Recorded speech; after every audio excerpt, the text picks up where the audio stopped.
sensation or the movement of the assemblage point is all there is to us and the world we witness, whatever that world might be. The new seers say that when we were taught to talk to ourselves, we were taught the means to dull ourselves in order to keep the assemblage point fixed on one spot. Genaro clapped his hands noisily and let out a piercing whistle that imitated the whistle of a football coach. "Let's get that assemblage point moving," he yelled. "Up, up, up, move, move, move!" We were all still laughing when the bushes by my right side were suddenly stirred. Don Juan and Genaro immediately sat down with the left leg tucked under the seat. The right leg, with the knee up, was like a shield in front of them.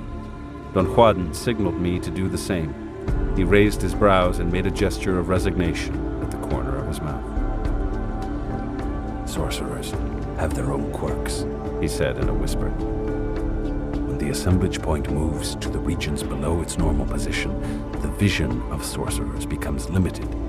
If they see you standing, they'll attack you. The Nagual Julian kept me once for 2 days in this warrior's position," Genaro whispered to me. "I even had to urinate while I sat in this position." "And defecate," Don Juan added. "Right," Genaro said. And then he whispered to me, as if on second thought, "I hope you did your caca earlier. If your bowels aren't empty when La Catalina shows up, you'll shit in your pants, unless I show you how to take them off. If you have to shit in this position, you've got to get your pants off." He began to show me how to maneuver out of my trousers. He did it in a most serious and concerned manner. All my concentration was focused on his movements. It was only when I had gotten out of my pants that I became aware that Don Juan was roaring with laughter. I realized that Genaro was again poking fun at me. I was about to stand up to put on my pants when Don Juan stopped me. He was laughing so hard that he could hardly articulate his words. He told me to stay put, that Genaro did things only half in fun, and that La Catalina was really there behind the bushes. His tone of urgency in the midst of laughter got to me. I froze on the spot. A moment later, a rustle in the bushes sent me into such a panic that I forgot about my pants. I looked at Genaro. He was again wearing his pants. He shrugged his shoulders. "I'm sorry," he whispered. "I didn't have time to show you how to put them back on without getting up." I didn't have time to get angry or to join them in their mirth. Suddenly, right in front of me, the bushes separated, and a most horrendous creature came out. It was so outlandish, I was no longer afraid. I was spellbound. Whatever was in front of me was not a human being. It was something not even remotely resembling one. It was more like a reptile, or a bulky, grotesque insect, or even a hairy, ultimately repulsive bird. Its body was dark and had coarse, reddish hair. I couldn't see any legs, just the ugly, enormous head. The nose was flat, and the nostrils were 2 enormous lateral holes. It had something like a beak with teeth. Horrifying as that thing was, its eyes were magnificent. They were like 2 mesmeric pools of inconceivable clarity. They had knowledge. They were not human eyes or bird eyes or any kind of eyes I had ever seen. The creature moved toward my left, rustling the bushes. As I moved my head to follow it, I noticed that Don Juan and Genaro seemed to be as spellbound by its presence as I was. It occurred to me that they had never seen anything like that either. In an instant, the creature had moved completely out of sight. But a moment later, there was a growl, and its gigantic shape again loomed in front of us. I was fascinated and at the same time worried by the fact that I was not in the least afraid of that grotesque creature. It was as if my early panic had been experienced by someone else.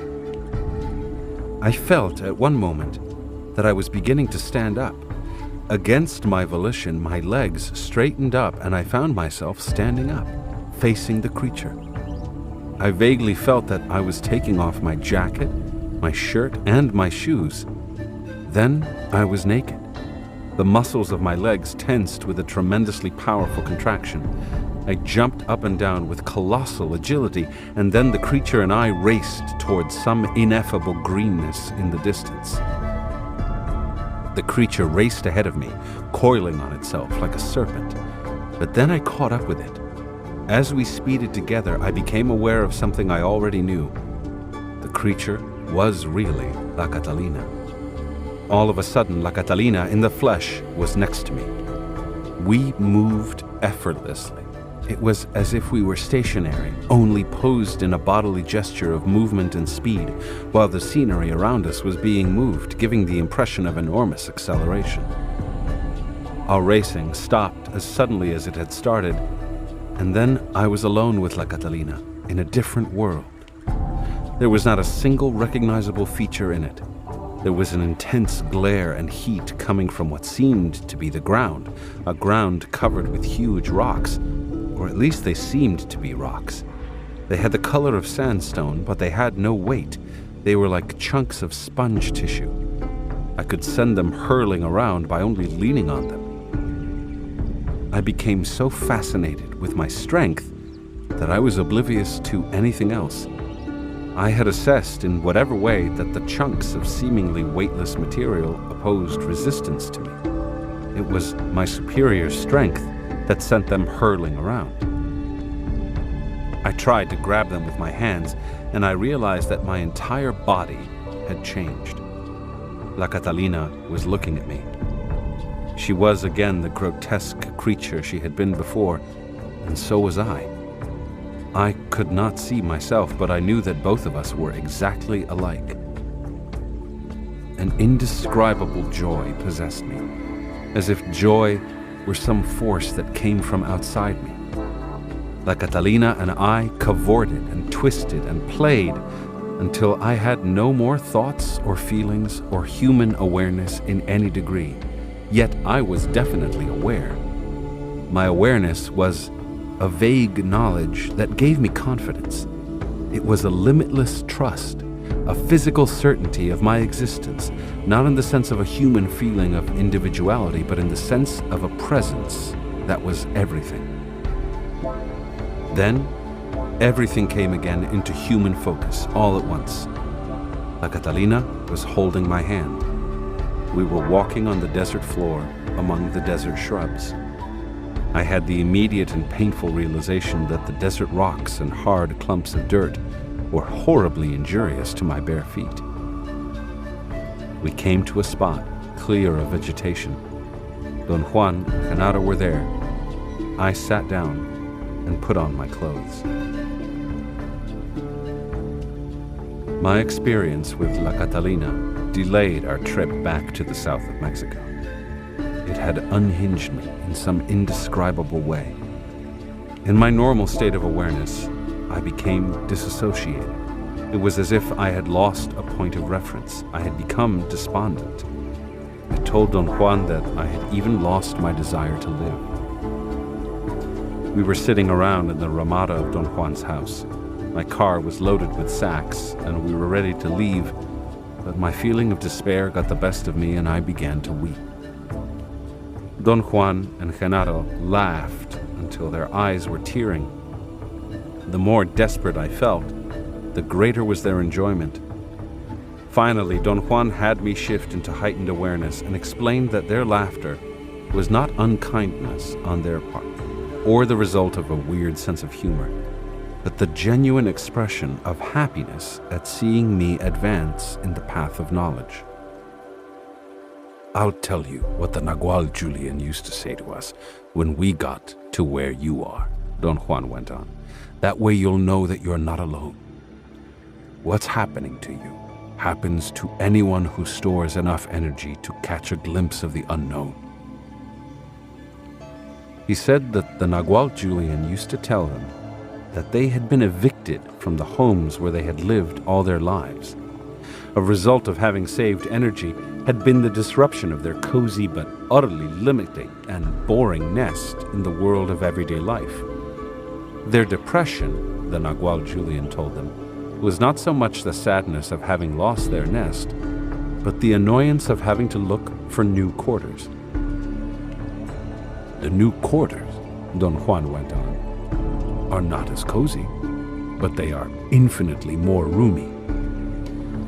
Your eviction notice came in the form of a Great Depression, a loss of the desire to live, just as it happened to us.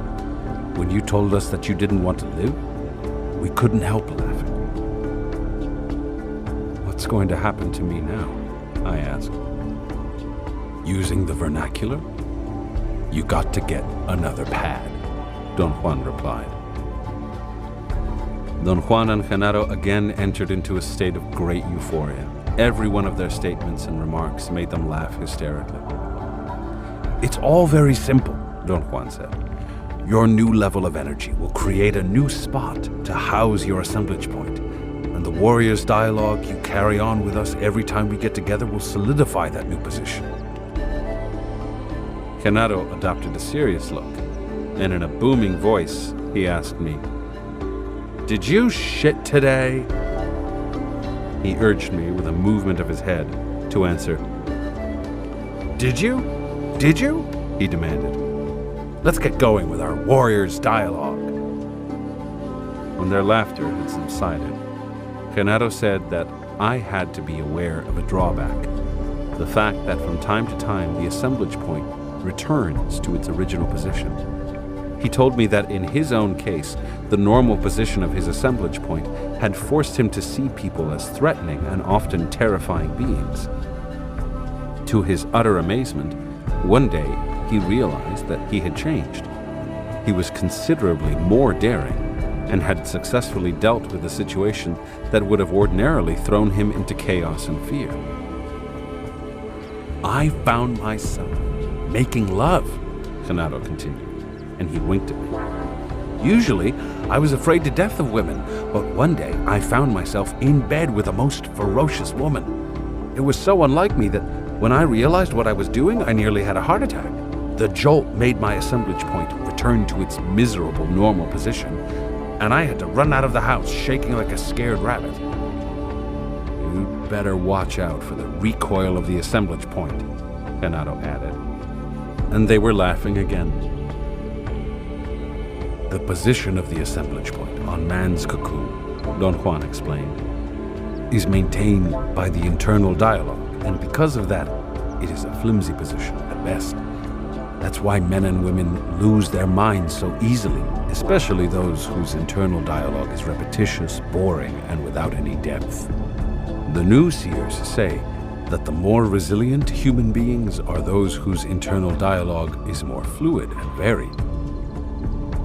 He said that the position of the warrior's assemblage point is infinitely stronger because as soon as the assemblage point begins to move in the cocoon, it creates a dimple in the luminosity, a dimple that houses the assemblage point from then on. That's the reason why we can't say that warriors lose their minds, Don Juan went on. If they lose anything, they lose their dimple. Don Juan and Genaro found that statement so hilarious that they rolled on the floor laughing. I asked Don Juan to explain my experience with La Catalina, and both of them again howled with laughter. Women are definitely more bizarre than men, Don Juan finally said. The fact that they have an extra opening between their legs makes them fall prey to strange influences. Strange, powerful forces possess them through that opening. That's the only way I can understand their quirks. He kept silent for a while, and I asked what he meant by that. La Catalina came to us as a giant worm, he replied. Don Juan's expression when he said that, and Genaro's explosion of laughter, took me into sheer mirth.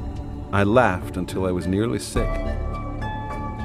Don Juan said that La Catalina's skill was so extraordinary that she could do anything she wanted in the realm of the beast. Her unparalleled display had been motivated by her affinity with me. The final result of all that, he said, was that La Catalina pulled my assemblage point with her. What did you two do as worms? Genaro asked, and slapped me on the back.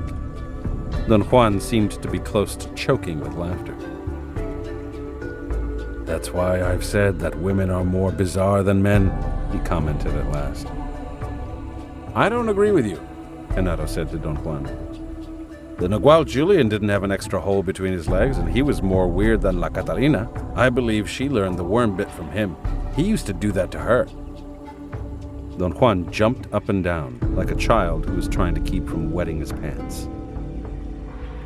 When he had regained a measure of calm, Don Juan said that the Nagual Julian had a knack for creating and exploiting the most bizarre situations. He also said that La Catalina had given me a superb example of the shift below. She had let me see her as the being whose form she had adopted by moving her assemblage point, and she had then helped me move mine to the same position that gave her her monstrous appearance. The other teacher that the Nagual Julian had, Don Juan went on, taught him how to get to specific spots in that immensity of the area below. None of us could follow him there, but all the members of his party did, especially La Catalina and the woman seer who taught her. Don Juan further said that a shift below entailed a view not of another world proper, but of our same world of everyday life, seen from a different perspective. He added that in order for me to see another world, I had to perceive another great band of the eagle's emanations. He then brought his explanation to an end. He said that he had no time to elaborate on the subject of the great bands of emanations because we had to be on our way. I wanted to stay a bit longer and keep on talking, but he argued that he would need a good deal of time to explain that topic, and I would need fresh concentration.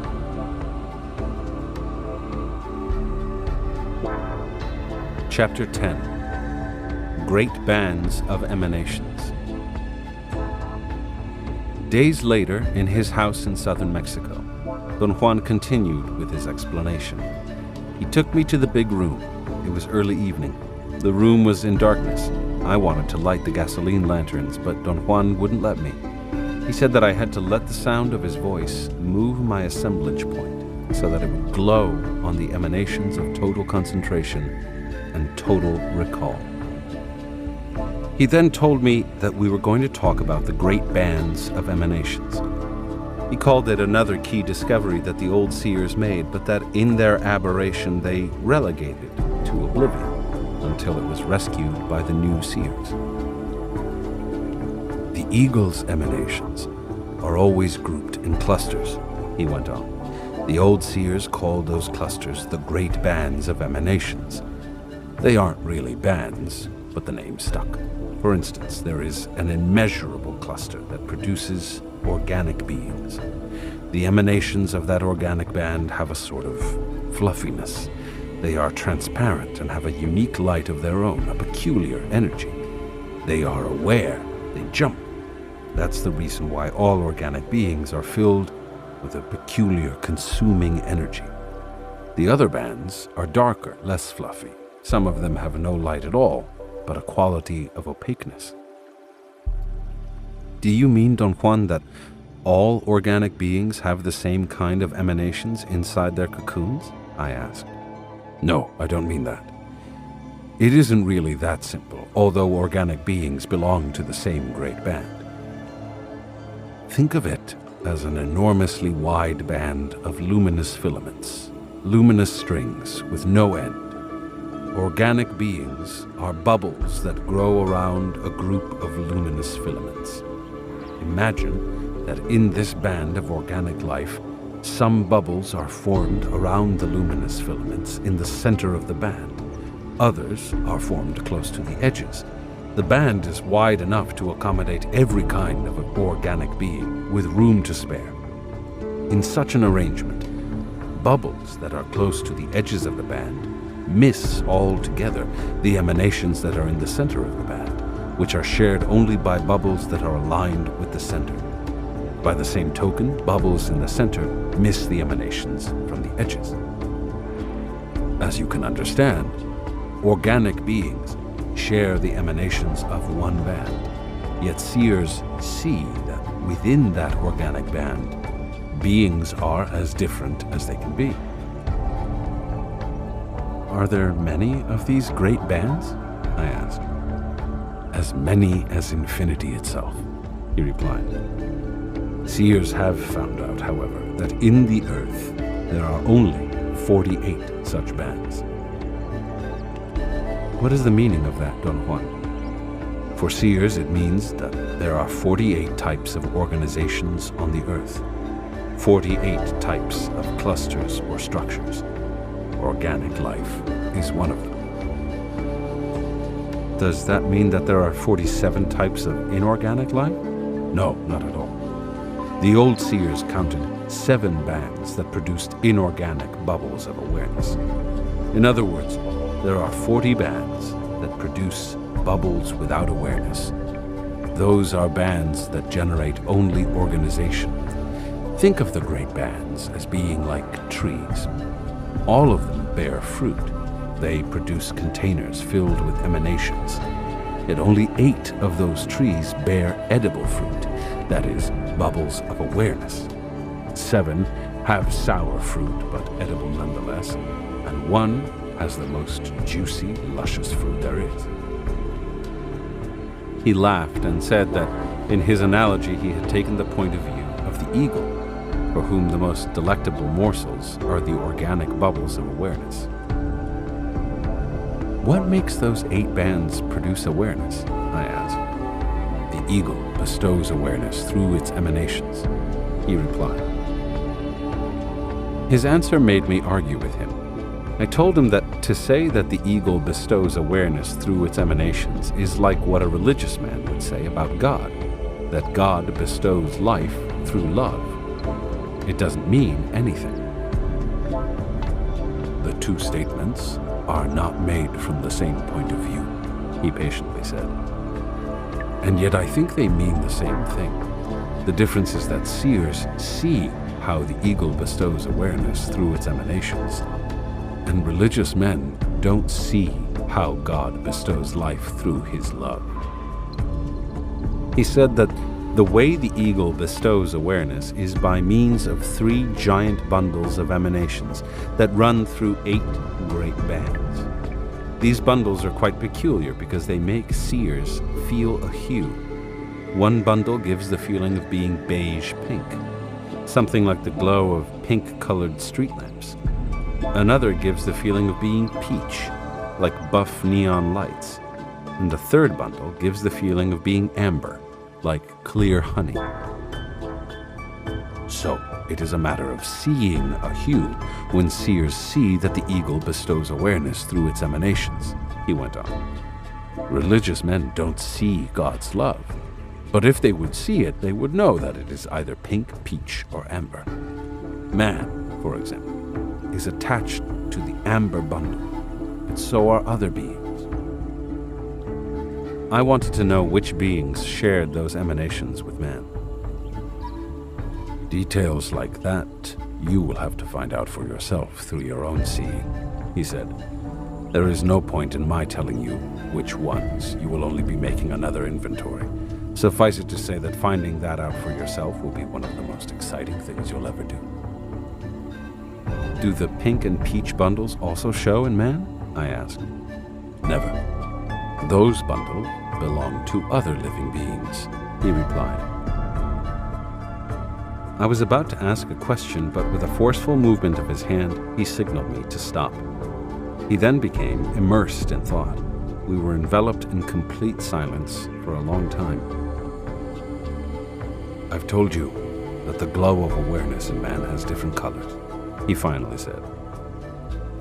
What I didn't tell you then, because we hadn't gotten to that point yet, was that they are not colors, but casts of amber. He said that the amber bundle of awareness has an infinitude of subtle variants, which always denote differences in quality of awareness. Pink and pale green amber are the most common castes. Blue amber is more unusual, but pure amber is by far the most rare. What determines the particular castes of amber? Seers say that the amount of energy that one saves and stores determines the caste. Countless numbers of warriors have begun with an ordinary pink amber caste and have finished with the purest of all ambers. Genaro and Silvio Manuel are examples of that. What forms of life belong to the pink and the peach bundles of awareness? I asked. The 3 bundles, with all their castes, crisscross the 8 bands, he replied.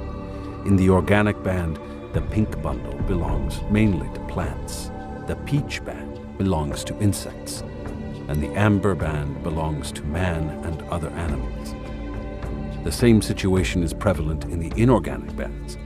The 3 bundles of awareness produce specific kinds of inorganic beings in each of the 7 great bands. I asked him to elaborate on the kinds of inorganic beings that existed. That is another thing that you must see for yourself, he said. The 7 bands and what they produce are indeed inaccessible to human reason, but not to human seeing. I told him that I couldn't quite grasp his explanation of the great bands, because his description had forced me to imagine them as independent bundles of strings, or even as flat bands like conveyor belts.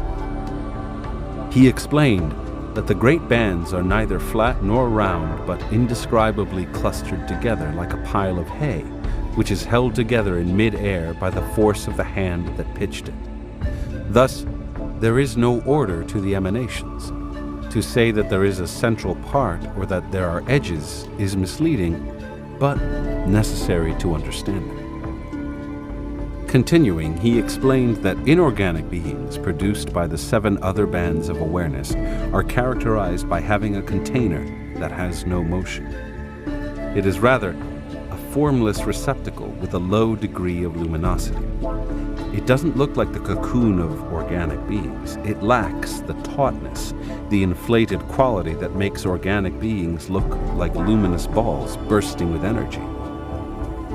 Don Juan said that the only similarity between inorganic and organic beings is that all of them have the awareness-bestowing pink or peach or amber emanations. Those emanations, under certain circumstances, he continued, make possible the most fascinating communication between the beings of those 8 great bands. He said that usually the organic beings, with their greater fields of energy, are the initiators of communication with inorganic beings, but a subtle and sophisticated follow-up is always the province of the inorganic beings. Once the barrier is broken, inorganic beings change and become what seers call allies. From that moment, inorganic beings can anticipate the seer's most subtle thoughts or moods or fears. The old seers became mesmerized by such devotion from their allies, he went on. Stories are that the old seers could make their allies do anything they wanted. That was one of the reasons they believed in their own invulnerability. They got fooled by their self-importance. The allies have power only if the seer who sees them is the paragon of impeccability, and those old seers just weren't. Are there as many inorganic beings as there are living organisms? I said. He said that inorganic beings are not as plentiful as organic ones, but that this is offset by the greater number of bands of inorganic awareness. Also, the differences among the inorganic beings themselves are more vast than the differences among organisms, because organisms belong to only one band, while inorganic beings belong to 7 bands. Besides, inorganic beings live infinitely longer than organisms, he continued. This matter is what prompted the old seers to concentrate their seeing on the allies, for reasons I will tell you about later on. He said that the old seers also came to realize that it is the high energy of organisms and the subsequent high development of their awareness that make them delectable morsels for the ego. In the old seer's view, gluttony was the reason the ego produced as many organisms as possible. He explained next that the product of the other 40 great bands is not awareness at all, but a configuration of inanimate energy.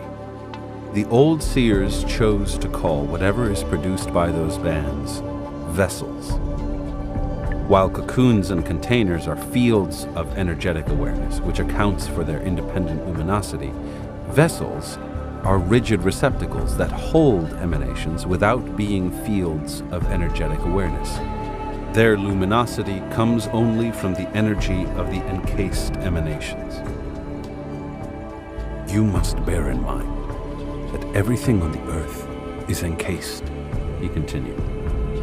Whatever we perceive is made up of portions of cocoons or vessels with emanations. Ordinarily, we don't perceive the containers of inorganic beings at all. He looked at me, waiting for a sign of comprehension. When he realized I was not going to oblige him, he continued explaining. The total world is made up of the 48 bands, he said. The world that our assemblage point assembles for our normal perception is made up of 2 bands. One is the organic band, the other is a band that has only structure but no awareness. The other 46 great bands are not part of the world we normally perceive. He paused again for pertinent questions. I had none. There are other complete worlds that our assemblage points can assemble, he went on. The old seers counted 7 such worlds, 1 for each band of awareness. I'll add that 2 of those worlds, besides the world of everyday life, are easy to assemble. The other 5 are something else. When we again sat down to talk, Don Juan immediately began to talk about my experience with La Catalina. He said that a shift of the assemblage point to the area below its customary position allows the seer a detailed and narrow view of the world we know. So detailed is that view that it seems to be an entirely different world. It's a mesmerizing view that has a tremendous appeal, especially for those seers who have an adventurous but somehow indolent and lazy spirit. The change of perspective is very pleasant, Don Juan went on. Minimal effort is required, and the results are staggering. If a seer is driven by quick gain, there is no better maneuver than the shift below. The only problem is that in those positions of the assemblage point, seers are plagued by death, which happens even more brutally and more quickly than in man's position. The Nagual Julian thought it was a great place for cavorting, but that's all. He said that a true change of worlds happens only when the assemblage point moves into man's band, deep enough to reach a crucial threshold, at which stage the assemblage point can use another of the great bands. How does it use it? I asked. He shrugged his shoulders. It's a matter of energy, he said. The force of alignment hooks another band, provided that the seer has enough energy. Our normal energy allows our assemblage points to use the force of alignment of one great band of emanations, and we perceive the world we know.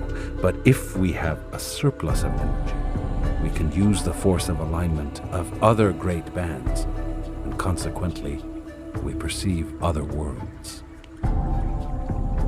Don Juan abruptly changed the subject and began to talk about plants. This may seem like an oddity to you, he said, but trees, for instance, are closer to man than ants. I've told you that trees and man can develop a great relationship. That's so because they share emanations. How big are their cocoons? I asked. The cocoon of a giant tree is not much larger than the tree itself. The interesting part is that some tiny plants have a cocoon almost as big as a man's body and 3 times its width. Those are power plants. They share the largest amount of emanations with man, not the emanations of awareness, but other emanations in general. Another thing unique about plants is that their luminosities have different casts. They are pinkish in general because their awareness is pink. Poisonous plants are a pale yellow pink, and medicinal plants are a bright violet pink. The only ones that are white pink are power plants. Some are murky white, others are brilliant white. But the real difference between plants and other organic beings is the location of their assemblage points. Plants have it on the lower left of their cocoon, while other organic beings have it on the upper part of their cocoon. What about the inorganic beings? I asked. Where do they have their assemblage points? Some have it on the lower part of their container, he said. Those are thoroughly alien to man, but akin to plants. Others have it anywhere on the upper part of their containers. Those are close to man and other organic creatures. He added that the old seers were convinced that plants have the most intense communication with inorganic beings. They believed that the lower the assemblage point, the easier for plants to break the barrier of perception. Very large trees and very small plants have their assemblage points extremely low in their cocoon. Because of this, a great number of the old seers' sorcery techniques were means to harness the awareness of trees and small plants in order to use them as guides to descend to what they called the deepest levels of the dark regions. You understand, of course, Don Juan went on, that when they thought they were descending to the depths, they were in fact pushing their assemblage points to assemble other perceivable worlds with those 7 great bands. They taxed their awareness to the limit and assembled worlds with 5 great bands that are accessible to seers only if they undergo a dangerous transformation. But did the old seers succeed in assembling those worlds? I asked. They did, he said. In their aberration, they believed it was worth their while to break all the barriers of perception, even if they had to become trees to do that.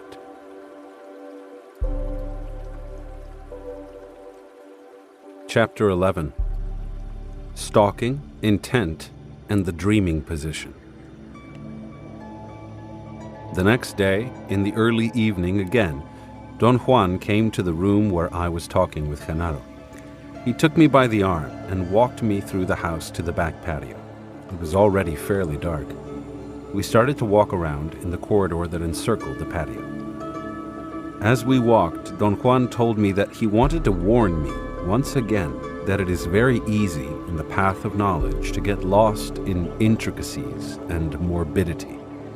He said that seers are up against great enemies that can destroy their purpose, muddle their aims, and make them weak.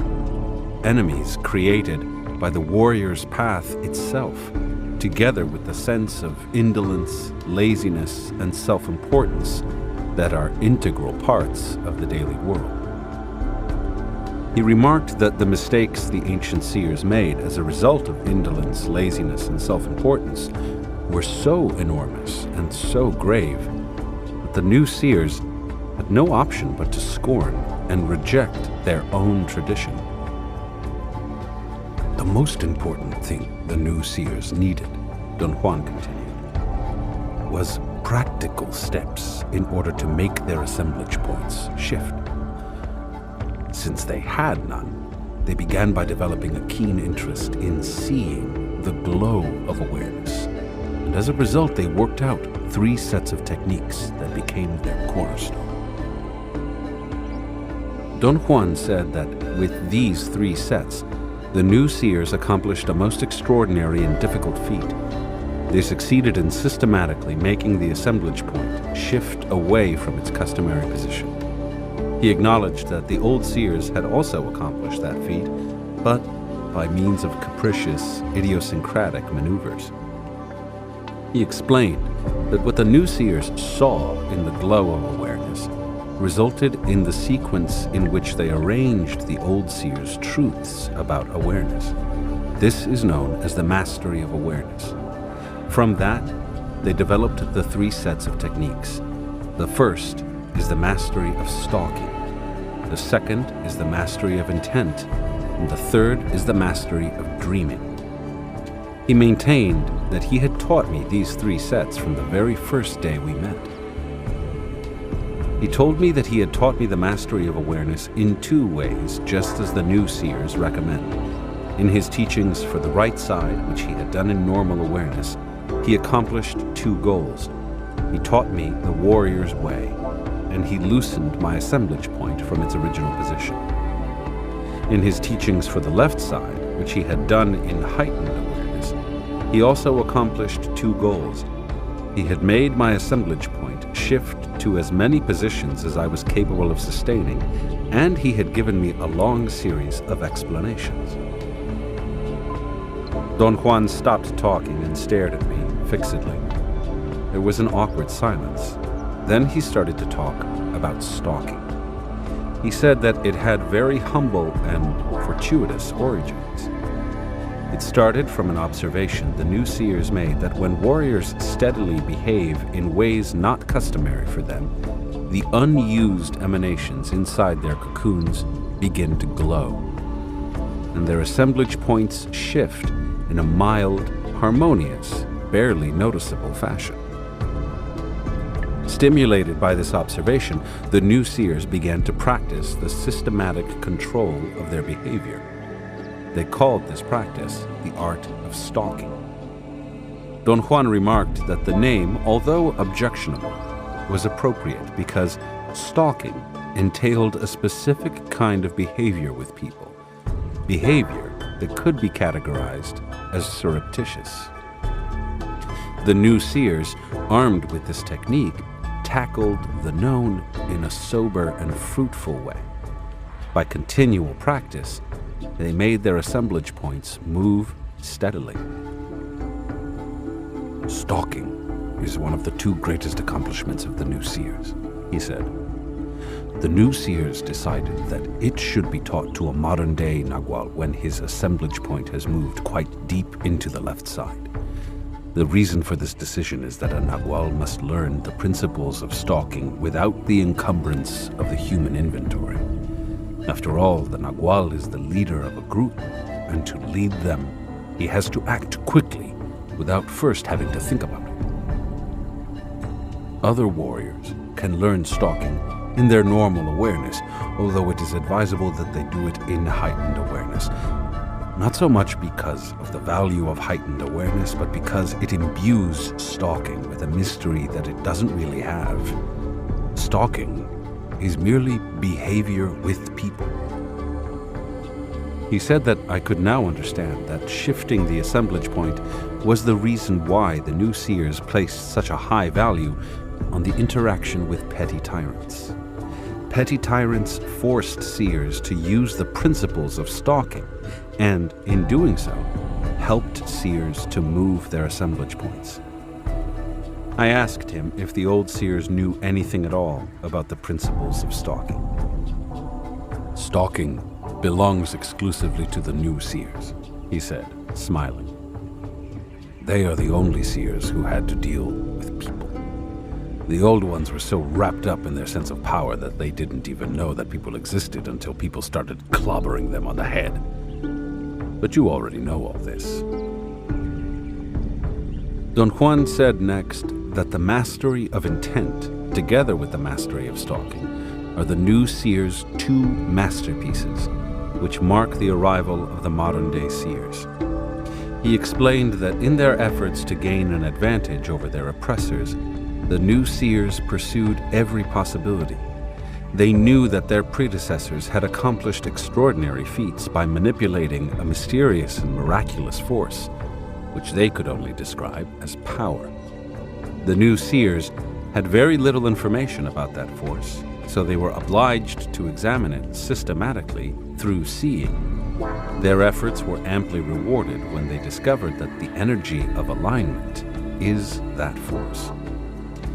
They began by seeing how the glow of awareness increases in size and intensity as the emanations inside the cocoon are aligned with the emanations at large.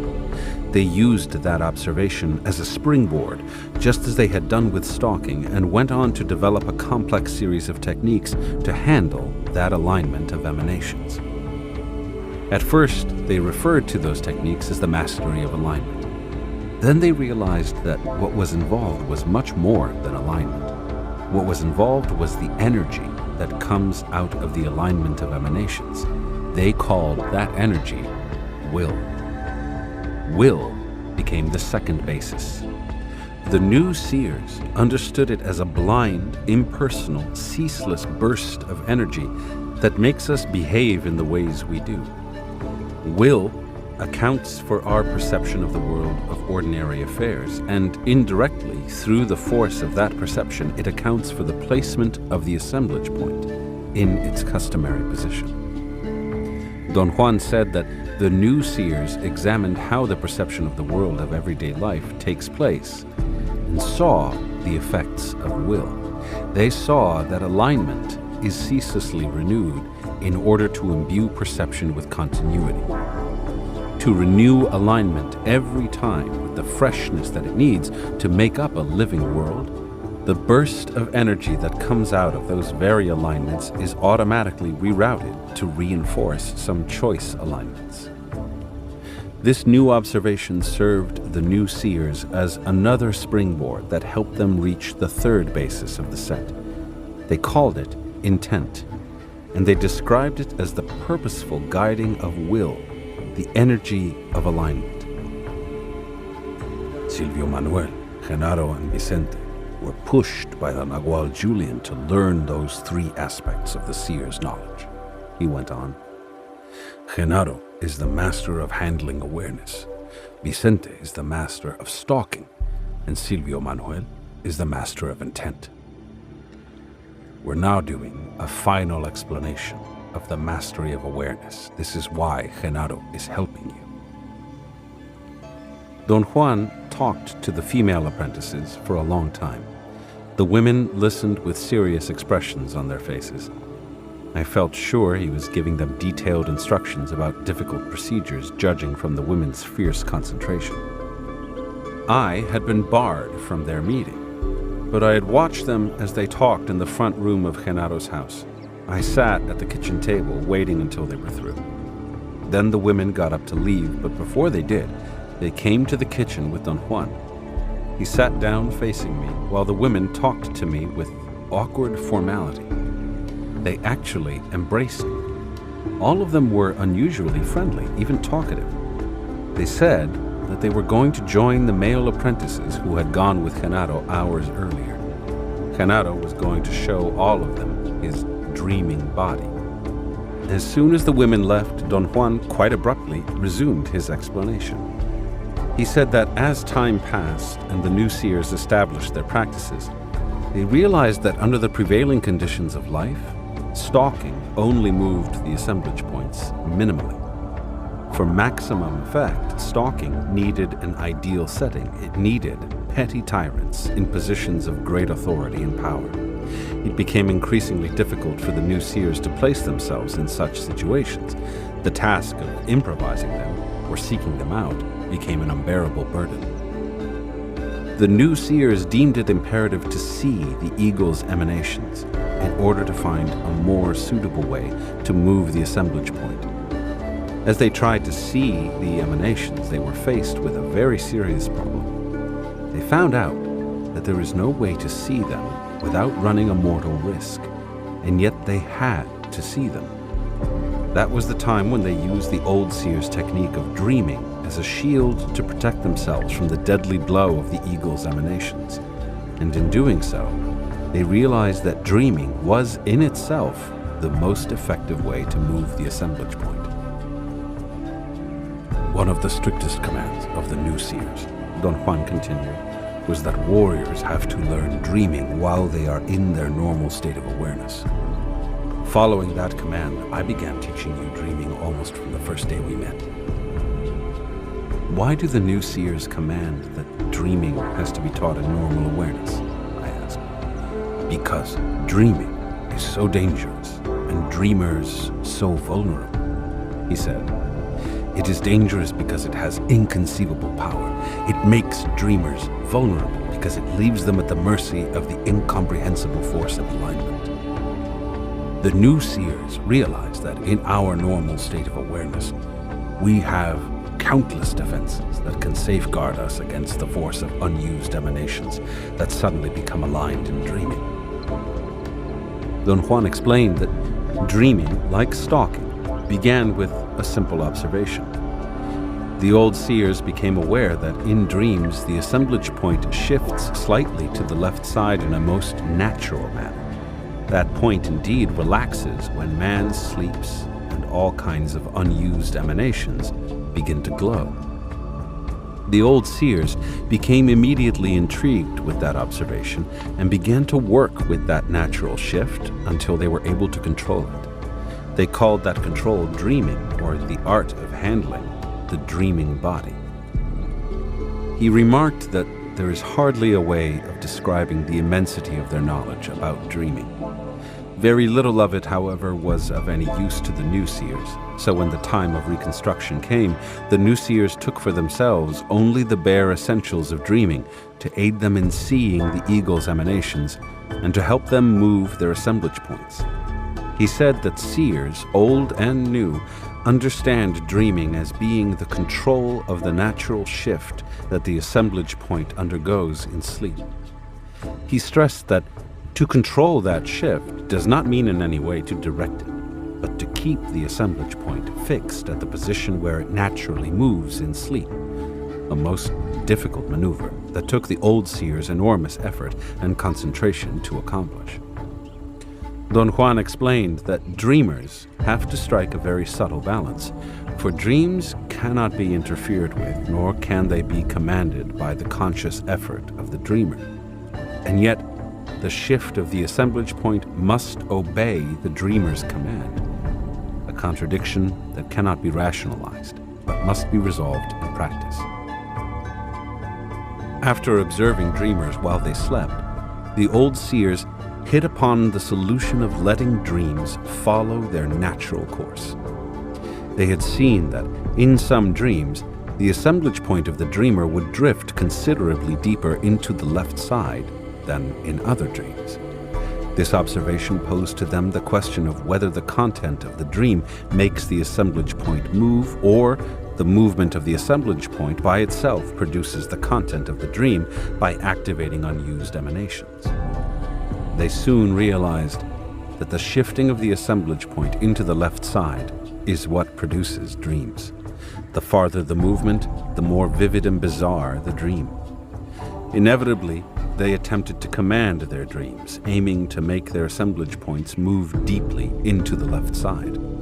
Upon trying it, they discovered that when dreams are consciously or semi-consciously manipulated, the assemblage point immediately returns to its usual place. Since what they wanted was for that point to move, they reached the unavoidable conclusion that interfering with dreams was interfering with the natural shift of the assemblage point. Don Juan said that from there, the old seers went on to develop their astounding knowledge on the subject, a knowledge which had a tremendous bearing on what the new seers aspired to do with dreaming, but was of little use to them in its original form. He told me that thus far I had understood dreaming as being the control of dreams, and that every one of the exercises he had given me to perform, such as finding my hands in my dreams, was not, although it might seem to be, aimed at teaching me to command my dreams. Those exercises were designed to keep my assemblage point fixed at the place where it had moved in my sleep. It is here that the dreamers have to strike a subtle balance. All they can direct is the fixation of their assemblage points. Seers are like fishermen equipped with a line that casts itself wherever it may. The only thing they can do is keep the line anchored at the place where it sinks. Wherever the assemblage point moves in dreams is called the dreaming position, he went on. The old seers became so expert at keeping their dreaming position that they were even able to wake up while their assemblage points were anchored there. The old seers called that state the dreaming body because they controlled it to the extreme of creating a temporary new body every time they woke up at a new dreaming position. I have to make it clear to you that dreaming has a terrible drawback, he went on. It belongs to the old seers. It's tainted with their mood.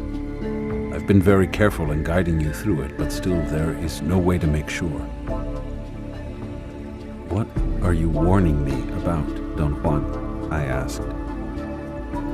I'm warning you about the pitfalls of dreaming, which are truly stupendous, he replied.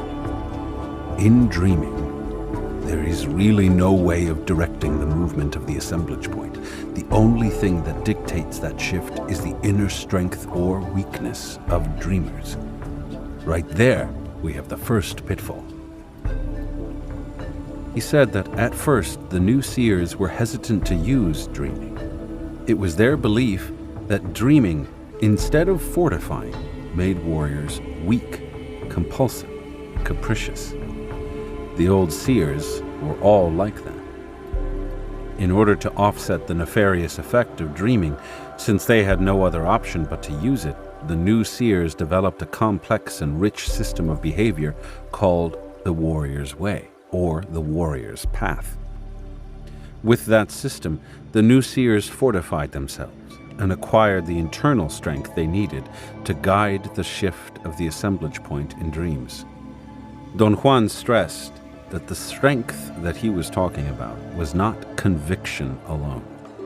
No one could have had stronger conviction than the old seers, and yet they were weak to the core. Internal strength meant a sense of equanimity, almost of indifference, a feeling of being at ease, but above all, it meant a natural and profound bent for examination, for understanding. The new seers called all these traits of character sobriety. The conviction that the new seers had, he continued, is that a life of impeccability by itself leads unavoidably to a sense of sobriety, and this in turn leads to the movement of the assemblage point. I've said that the new seers believed that the assemblage point can be moved from within. They went one step further and maintained that impeccable men need no one to guide them, that by themselves, through saving their energy, they can do everything that seers do. All they need is a minimal chance just to be cognizant of the possibilities that seers have unraveled. I told him that we were back in the same position we had been in my normal state of awareness. I was still convinced that impeccability or saving energy was something so vague that it could be interpreted by anyone in whatever whimsical way he wanted. I wanted to say more to build my argument, but a strange feeling overtook me. It was an actual physical sensation that I was rushing through something. And then I rebuffed my own argument. I knew without any doubt whatsoever that Don Juan was right. All that is required is impeccability, energy, and that begins with a single act that has to be deliberate, precise, and sustained. If that act is repeated long enough, one acquires a sense of unbending intent, which can be applied to anything else. If that is accomplished, the road is cleared. One thing will lead to another until the warrior realizes his full potential. When I told Don Juan what I had just realized, he laughed with apparent delight and exclaimed that this was indeed a God-sent example of the strength that he was talking about. He explained that my assemblage point had shifted, and that it had been moved by sobriety to a position that fostered understanding. It could have as well been moved by capriciousness to a position that only enhances self-importance, as had been the case many times before. Let's talk now about the dreaming body, he went on. The old seers concentrated all their efforts on exploring and exploiting the dreaming body, and they succeeded in using it as a more practical body, which is tantamount to saying they recreated themselves in increasingly weird ways. Don Juan maintained that it is common knowledge among the new seers that flocks of the old sorcerers never came back after waking up at a dreaming position of their liking. He said that chances are they all died in those inconceivable worlds, or they may still be alive today in who knows what kind of contorted shape or manner. He stopped and looked at me and broke into a great laugh. "You're dying to ask me what the old seers did with the dreaming body, aren't you?" he asked, and urged me with a movement of his chin to ask the question. Don Juan stated that Genaro, being the indisputable master of awareness, had shown me the dreaming body many times while I was in a state of normal awareness.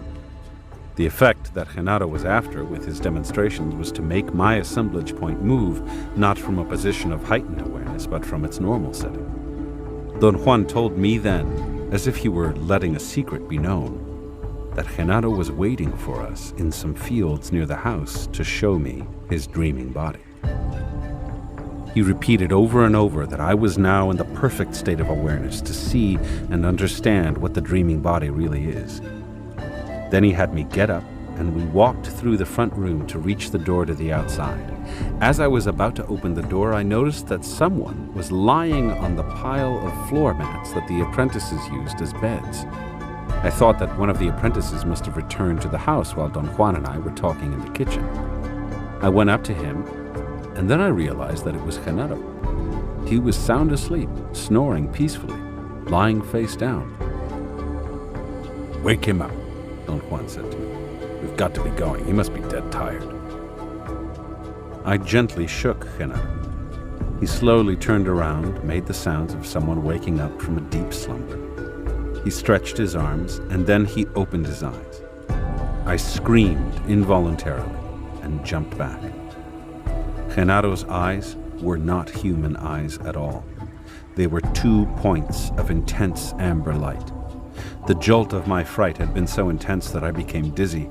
Don Juan tapped my back and restored my equilibrium. Genaro stood up and smiled at me. His features were rigid. He moved as if he were drunk or physically impaired. He walked by me and headed directly for the wall. I winced at the imminent crash, but he went through the wall, as if it were not there at all. He came back into the room through the kitchen doorway, and then as I looked in true horror, Genaro walked on the walls, with his body parallel to the ground, and on the ceiling, with his head upside down. I fell backwards as I tried to follow his movements. From that position, I didn't see Genaro anymore.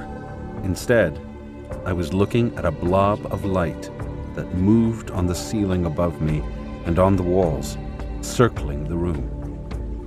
It was as if someone with a giant flashlight was shining the beam on the ceiling and the walls. The beam of light was finally turned off. It disappeared from view by vanishing against a wall. Don Juan remarked that my animal fright was always out of measure, that I had to struggle to bring it under control, but that, all in all, I had behaved very well. I had seen Genaro's dreaming body as it really is, a blob of light. I asked him how he was so sure I had done that. He replied that he had seen my assemblage point first move toward its normal setting in order to compensate for my fright, and then move deeper into the left, beyond the point where there are no doubts. At that position, there is only one thing one can see: blobs of energy, he went on. But from heightened awareness to that other point deeper to the left side, it is only a short hop. The real feat is to make the assemblage point shift from its normal setting to the point of no doubt. He added that we still had an appointment with Genaro's dreaming body in the fields around the house, while I was in normal awareness. When we were back in Silvio Manuel's house, Don Juan said that Genaro's proficiency with the dreaming body was a very minor affair compared with what the old seers did with it. "You'll see that very soon," he said with an ominous tone, then laughed. I questioned him about it with mounting fear, and that only evoked more laughter. He finally stopped and said that he was going to talk about the way the new seers got to the dreaming body.